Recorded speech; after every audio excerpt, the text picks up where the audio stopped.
ప్రకృతి అనేది ఒకటి ఉంటుందన్న సంగతి మీరు గుర్తుపెట్టుకోవాల్సిన అవసరం ఉంది. సరే మేము మనుషులుగా మేమేం చేయలేమని మీకు అనిపించింది అనుకో, మొన్న ఎవరు చేశారు 151 నుంచి వైనాట్ 175 అంటే 151 నుంచి 11కి ఎందుకు వచ్చారు మీరు? ఇంకా వస్తారు కిందకి ఇంకా మీరు. అదొకటి మాత్రం ఉంటుంది, ఎవరినైనా మంచిని మంచి అంటానికి చెడుని చెడు అంటారు. దాని నుంచి మీరు తప్పించుకోలేరన్న సంగతి కూడా జగన్మోహన్ రెడ్డి అంటే కంపెనీ, ఈ ఉన్మాదులు కూడా అర్థం చేసుకోవాల్సిన అవసరం ఉంది. మమ్మల్ని రెచ్చగొట్టాలి, వాళ్ళలాగా మేము హత్య రాజకీయాలు చేయాలా, వాళ్ళలాగా మేము తప్పులు చేయాలా, రాష్ట్రం ప్రశాంతంగా ఉండడానికి వీల్లేదు, ఇది వాళ్ళు ఊహించుకునేది. అలాంటివి జరగవు. ఇక్కడ అనుభవం ముఖ్యమంత్రి గారు ఉన్నారు.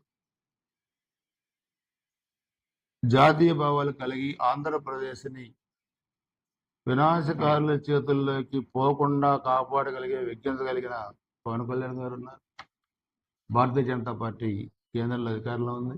ఈ మూడు పార్టీల కలయిక ఆంధ్రప్రదేశ్ రాష్ట్ర అభివృద్ధి కోసం పనిచేసేది ఎన్డీఏ. మీరెన్ని గోళ్ళ పెట్టినా, తల కింద తపస్సు చేసినా మీరు మళ్ళీ అధికారంలోకి రారు, మిమ్మల్ని రాని. It's very clear. అది మీరు గుర్తుపెట్టుకోవాల్సిన అవసరం కూడా ఉంది. మేము అభివృద్ధి చేస్తాం, మాలో మానవీయ కోణం ఉంది, ఆదుకునే మనస్తత్వం ఉంది, మీగాడే ఉంది, దోచుకోవడం తప్పితే. అప్పుడు ఇవన్నీ మీరు అర్థం చేసుకొని దయచేసి గురజాల నియోజకవర్గ అభివృద్ధిలో ఈ ప్రభుత్వం చేస్తున్న దాన్ని కూడా మీరు ప్రజలకి మీరు ఫస్ట్ నుంచి కూడా ప్రతి దాంట్లో మద్దతుగా ఉన్నారు.